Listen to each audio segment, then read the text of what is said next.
আমি রক্ত বিকাই জ্ঞানীদের এই দেশে, ধনীরা সব ধনী হলো গরিব চুষে চুষে রে, গরিব চুষে চুষে। চল দুনিয়াকে পাল্টে দিরে, দেখাই বাহুর বল। আর কতদিন থাকবি বসে, বল রে নাদান বল।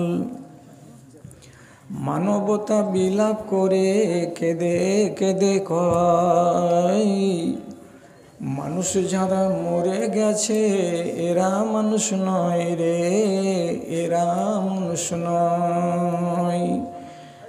মানব রূপে বেঁচে আছে অমানুষের দল। আর কতদিন থাকবি বসে, বল রে নাদান বল। হাহাকারকে মুছে দিতে আমার সাথে চল, তোরা আমার সাথে চল।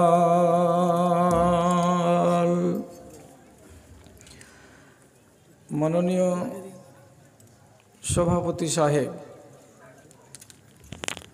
সমবেত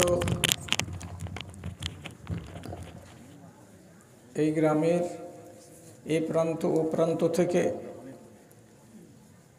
দিনের দরদকে সাথে নিয়ে ইমানি জজবাকে বুকে নিয়ে উপস্থিত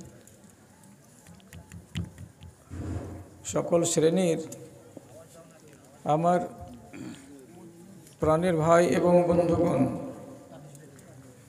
সেই সাথে আড়ালে স্ক্রিনের সামনে বসে থাকা আমার স্নেহের মাতা ও ভগ্নীগণ, আল্লাহর শুকরিয়া আদায় করছি যে মহান রব্বুল আলামিন আমাদের সকলকে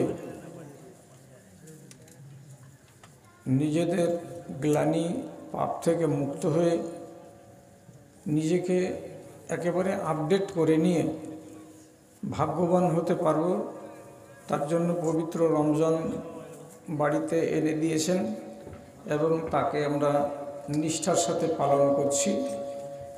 এই জন্য রব্বুল আলামিনের আমরা শুকরগুজারি করছি মুহাব্বতের সাথে। আমি করি, আপনারা করেন, আলহামদুলিল্লাহ। তারপরে তার আখিরি রাসূল রাহমাতুল আলামিন জনাবে মুহাম্মদুর রাসূলুল্লাহ সাল্লাল্লাহু আলাইহি ওয়াসাল্লামের উপর শত সহস্র দরুদ ও সালাম বর্ষিত হোক। আল্লাহুম্মা সাল্লি আলাইহি, আল্লাহুম্মা বারিক আলাইহি। বিরাদরান ইসলাম, আপনারা দুটো উদ্দেশ্য নিয়ে এখানে হাজির হয়েছেন। ওয়াজ শুনবেন এবং মসজিদকে দাঁড় করাবার জন্য আর্থিকভাবে তাকে সহায়তা দিবেন। প্রশ্ন হলো, ওয়াজ শুনবে কারা? ওয়াজ কারা শুনে? ওয়াজ শুনে কাজ হয় কাদের? এই ব্যাপারে যদি সত্য কথা বলতে হয় তো আল্লাহ রাব্বুল আলামিন যা বলেছেন এটাই হচ্ছে মহাসত্য, এর মতো সত্য আর কিছু নেই। তিনি বলেছেন সূরা কাফের ভিতরে, সে কথাটাই আপনাকে বলছি। আল্লাহ তাআলা বলছেন, ওয়াজাক্কির বিল কুরআনি মান ইয়াখাফু ওয়াঈদ।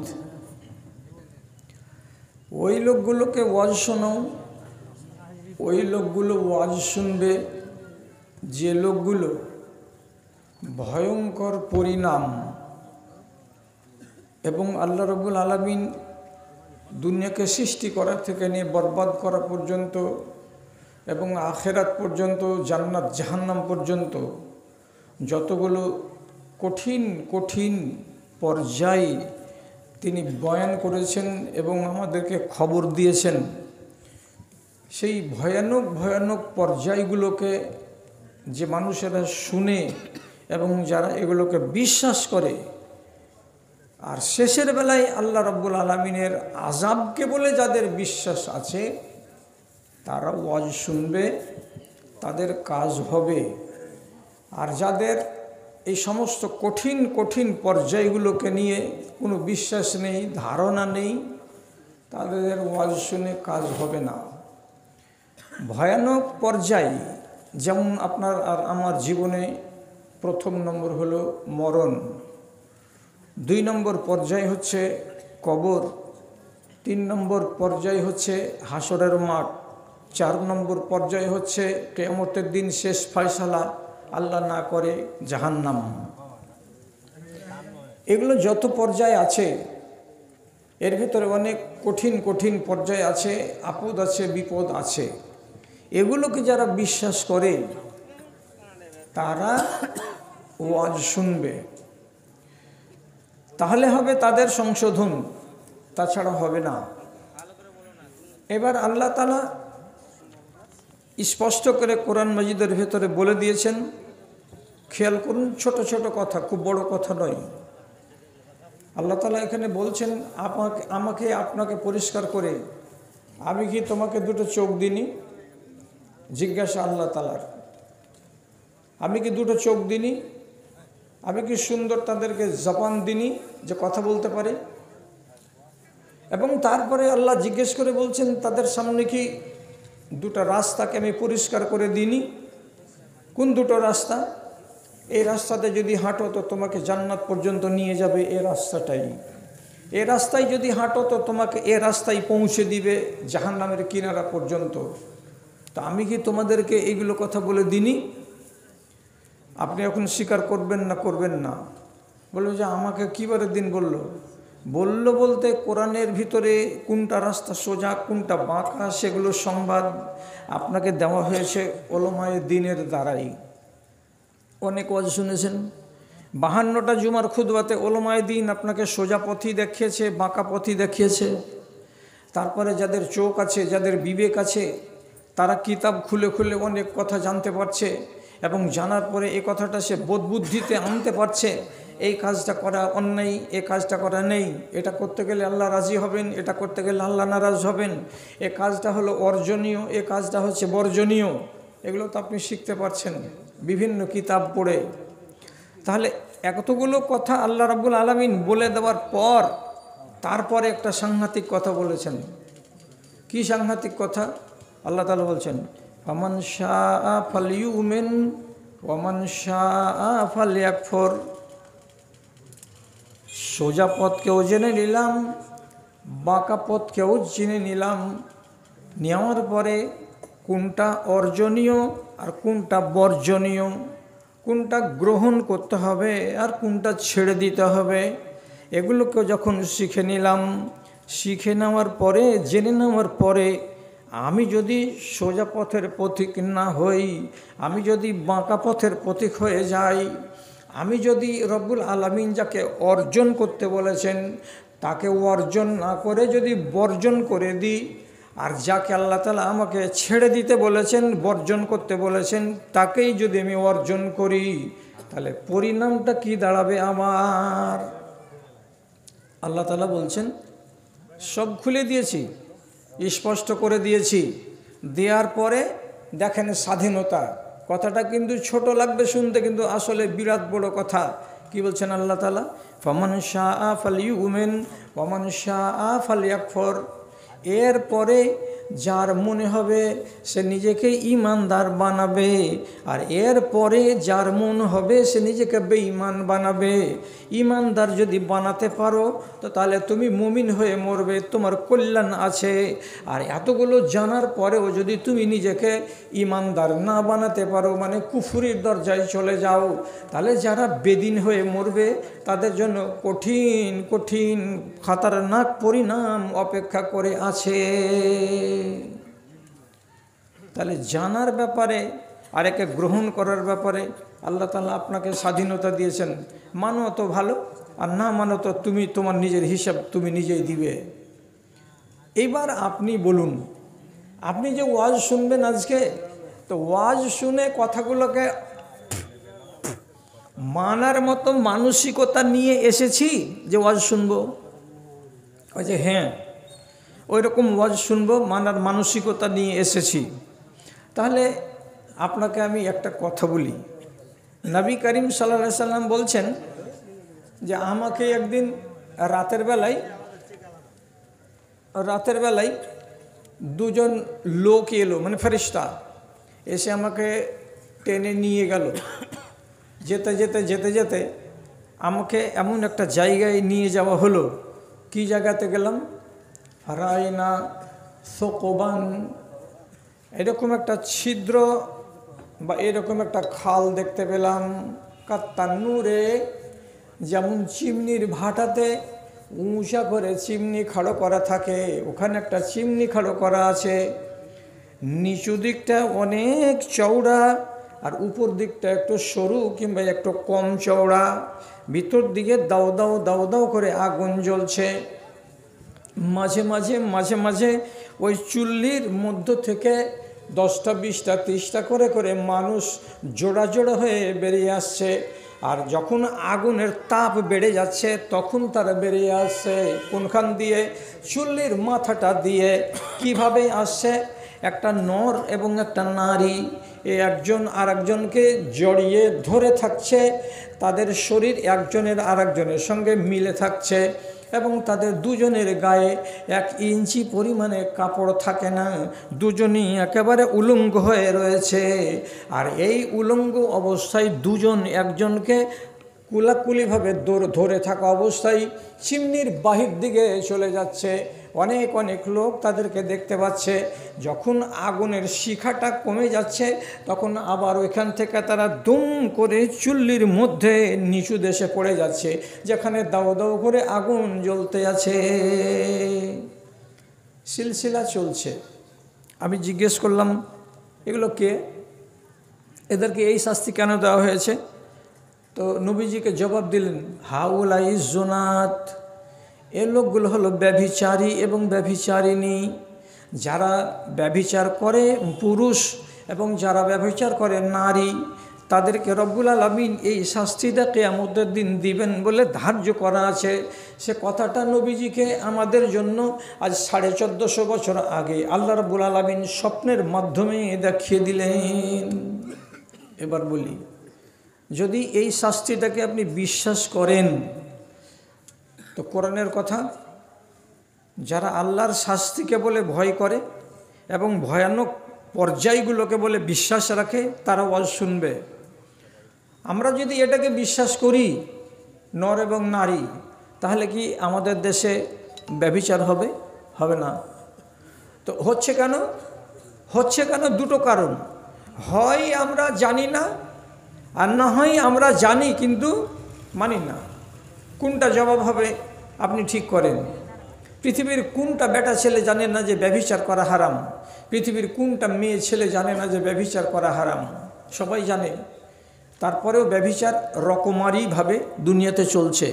একগুলো সরাসরি প্রেমের মাধ্যমে চলছে, একগুলো জোর জার করে চলছে, আর একগুলো পরকীয়া করে চলছে। লুকিয়ে লুকিয়ে সবগুলাই হচ্ছে। বিভিন্ন রকমের ব্যভিচার আমাদের সমাজকে গ্রাস করেছে, আর এই সমাজ আস্তে আস্তে রসাতলে চলে যাচ্ছে। তাহলে এই মেয়েটা আর এই ছেলেটা ওয়াজ কেন শুনবে যদি ওয়াজটাকে সে মান্যতা দিতে না পারে? তাকে কি শখ লেগেছে যে কিয়ামতের দিন আমি এরকম কঠিন আযাবে গ্রেফতার হয়ে বছরের পর বছর কাটাবো বলে সে করেই চলে যাচ্ছে? আর না হলে শক্তি প্রদর্শন করছে কেন? নিজেদেরকে আমরা রুখতে পারছি না ব্যভিচার থেকে কেন? ব্যভিচারের একটা কোয়ালিটি এটাও। কোনটা? আপনাকে আর আমাকে দেখাবার জন্য, জগৎবাসীকে ফাঁকি দেওয়ার জন্য বিবাহ হয়, কিন্তু যে বিবাহটা বৈধ নয়। অবৈধ বিবাহের মাধ্যমে যদি স্বামী স্ত্রী বলে দাবি করে মিলামিশা করে, এটাও হচ্ছে ব্যভিচার, আর এটাও হচ্ছে জেনা। এদেরকেও আল্লাহ রাব্বুল আলামিন ওই শাস্তির মুখে ফেলবেন। যেগুলো বিবাহ স্ত্রী লোক নিজের বাপকে না বলে বিনা অনুমতিতে বিবাহ করে, এরা ব্যভিচারী। এবং ওই ছেলেটা যে নারীটাকে বিয়ে করলো সে ছেলেটা হচ্ছে ব্যভিচারী। ব্যভিচারিণী এরা জীবন ধরে পাপ করে মরবে, এবং তাদের ঔরসে যদি আল্লাহ তাআলা বাচ্চা কাচ্চা দেয় তো সেগুলো জারজ সন্তান বলে দুনিয়াতে আল্লাহর কানুনে স্বীকৃতি পাবে, হালাল বাচ্চা হবে না।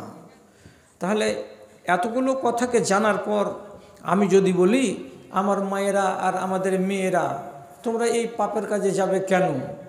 তো যদি মানার মানসিকতা থাকতো তাহলে পরে আমাদের দেশে এগুলো জিনিস হতো না। আর আমরা ওই রকম কুপথে এগিয়ে যেতাম না। কিন্তু আসল কথা হলো কি, শোনার লোক অনেক আছে আর মানার লোক অত্যন্ত কম আছে। ভাই আমার, আপনি কি ভয়ানক বিপর্যয়গুলো সম্পর্কে সচেতন? আপনার জীবনে একটা যেটা প্রথম নম্বর বিপর্যয় আসবে সেটা হচ্ছে মৌত। মৌতকে অস্বীকার করতে পারবেন? পৃথিবীতে কোনো মানুষ কি মৌত থেকে ইনকার করে বা বাঁচবার কৌশল করে নিজেকে বাঁচাতে পেরেছে? পারেনি কেউ। এই জন্য কবি একটা কথাতে বলেছেন, ইরান দেখিলে তুমি দেখিলে তুরান, আরব দেখিলে তুমি দেখিলে মিশর, কিন্তু কভু না দেখিলে নীরব নগর। যে নগরে চলে গেছে শাহ সুলেমান, সে নগরে যেতে হবে নাই পরিত্রাণ রে, নাই পরিত্রাণ। এটা তো আমার জীবনে আসবে। আচ্ছা, কবরে কতদিন থাকতে হবে জানেন? জানি না, আমি জানি না। তকদির গুণে কিছু লোককে অল্প দিন থাকতে হবে কবরে, 10 বছর 15 বছর। আবার তকদির গুণে কিছু লোককে কবরের ভেতরে থাকতে হবে 10,000 20,000 বছর। কবরের ভিতরেই থাকতে হবে। কেন? যারা প্রথম মরেছে আজ থেকে নিয়ে, আল্লামা ইবনে কাসির বলেছেন দুনিয়ার বয়স এখন বর্তমানে এই সময়ের হিসাব জুড়ে 11,000 বছর হলো। মানুষকে আল্লাহ তাআলা বসবাস করিয়েছেন দুনিয়াতে, তো বয়স কত হলো? 11,000 বছর। প্রথম মানুষ হলেন আদম আর হাওয়া, দুনিয়াতে এসেছিলেন। আদম আর হাওয়া থেকে শুরু করে ইব্রাহিম আলাইহিসসালাম পর্যন্ত দুনিয়ার বয়স হলো 4,500 বছর। আর ইব্রাহিম আলাইহিসসালাম থেকে শুরু করে নবী মুহাম্মদ সাল্লাল্লাহু আলাইহি সাল্লাম পর্যন্ত দুনিয়ার বয়স হলো আর 4,500 বছর। এবং আমার নবীর ওয়াফাত পাওয়ার পর থেকে নিয়ে আজ পর্যন্ত দুনিয়ার বয়স হলো 1,500 বছর। তাহলে আপনি দেখেন 10,500 বছর হয়ে গেল আদম আর হাওয়ার এই দুনিয়াতে আসা। তো আদম আর হাওয়ার দুনিয়াতে আসার পরে বাচ্চা পয়দা হয়েছিল, হাবিল আর কাবিল এবং অন্যান্যগুলো ছেলেপিলে। এই ছেলে দুটা যেদিনই সাবালক হলো 20 বছর 25 বছর বয়সে, তখনই তো তাদের জীবনে একটা অ্যাক্সিডেন্ট হলো বিবাহকে কেন্দ্র করে। তো ভাই হাবিলকে মার্ডার করে দিল। হাবিল ইনসানের কুলে সর্বপ্রথম মৃত্যু মানুষ এবং তাকে প্রথম কবরের ভেতরে সমাহিত করা হয়েছে। কবরের ভেতরে গেছে প্রথম মানুষ দুনিয়াতে, সে লোকটাকে, সে লোকটার নাম হাবিল। তাহলে আপনাকে যে হিসাব দিলাম আন্দাজ করে বলেন তো, হাবিলের কবরে যাওয়া কত বছর হলো? 11,000 বছর হয়ে 10,500 বছর হলো না? আর 25 বছর কম। আল্লাহ শুয়ে আছে কবরে। এখন যদি আরও 2,000 বছর কিয়ামত না হয়, অতদিন পর্যন্ত কবরে দাগে থাকতে হবে। পৃথিবীর সর্বশ্রেষ্ঠ মানুষ নবী মুহাম্মদ সাল্লাল্লাহু আলাইহি সাল্লাম, উনি মারা গেছেন 10 হিজরি সনে। আজকে চলে যাচ্ছে এখন 1446-এর কাছাকাছি। আপনি চিন্তা করে দেখেন তো, 2-1 বছর কম এবং বেশি রাউন্ড ফিগারে নবী করিম সাল্লাল্লাহু আলাইহি সাল্লামের কবরের ভেতরে যাওয়া কাছাকাছি 1,500 বছর হয়ে গেল। ওরে সুবহানাল্লাহ। আচ্ছা, আপনাকে কি মনে লাগছে যে কবরটা আরামের জায়গা, থাকার জায়গা? গেল তো কি হলো, এরকম লাগছে? এই মজলিসে কেউ এরকম লোক আছেন জি যার MRI হয়েছে? MRI নাই মনে হয়। সারাটা পেটের যখন ছবি করতে হয় তখন একটা মেশিন আছে, মেশিনটার নাম হলো MRI। ওতে আপনাকে 11,000 টাকা লাগবে। ওটাতে আপনার নাড়ি আর নক্ষত্র চুল চুল করে বলে দিবে ওই পরীক্ষাতে। ওই পরীক্ষা করার কালে আপনাকে ঢুকাবে একটা চেম্বারে। চেম্বারটা কেমন হবে? গোল হবে। গোল কেমন হবে? সিমেন্টের পাইপ দেখেছেন এরকম, সিমেন্টের গোল গোল পাইপ, এরকম ঠিক এই মাপেরই গোল পাইপ হবে। এর ভেতরে আপনি মেশিন টিপবে, শুয়ে থাকা মানুষটাকে গড় গড় গড় গড় গড় গড় করে গোটাই ভিতরে ভরে দিবে, চারিদিক বন্ধ। আর আপনার কানে ইয়ারফোন লাগা থাকবে, আর মাঝে মাঝে জিজ্ঞেস করবে এক একটা করে কথা। শ্বাস জোরে করুন, শ্বাস বন্ধ করুন, শ্বাসটাকে ছেড়ে দিন, ডান দিকে মুখ করুন, বাম দিকে মুখ করুন। তো এই যে চেম্বারে ভরবে, আল্লাহর কসম খেয়ে বলছি, আপনি যদি খালি চোখটাকে মনে করে তাকান তো সাথে সাথে বলবেন ডাক্তারকে হাঁক মেরে বাহির করে লে, চাচা মরবো তো বাহিরই মরবো, জিন্দাই কবরে ভরিস না। কত ভয় লাগে জায়গাটাতে। যারা ধাকড় মানুষ আছে থামতে পারবে না, ওই জন্য আগেই ওকে একটা ট্যাবলেট খাওয়াবে 250 টাকা দামের। ওই ট্যাবলেটটা খাবার 20 মিনিট পরে ওকে ঢুকাবে চেম্বারে। তখন হবে কি, ওর হুঁশ হুঁশ হয়ে যাবে। তখন চেম্বারের ভিতরে গিয়ে ওর চেক আপ করা হবে, নাহলে থামতেই পারবে না। দেখে মনে হবে আমাকে কবরে ভরে দিল। হ্যাঁ, এরকম জিনিসে ঢুকছেন, আপনি জীবিত মানুষ, আর আপনাকে 15 মিনিট পরে আবার টেনে বার করবে, তো সেখানে আপনি এতগুলো মানে জ্বালা যন্ত্রণা করছেন ডাক্তারের সাথে, আর আপনাকে পার্মানেন্টভাবে যখন কবরে ভরে দেওয়া যাবে তখন আপনার ভেতরটা কীরকম হবে আন্দাজ করতে পারছেন? এই যে না পারি না, যতই বুঝাও আর যতই বুঝি কবর সম্বন্ধে কোনো আমাদের কাছে খেয়াল তৈরি হয় না। যদি খেয়াল তৈরি না হয়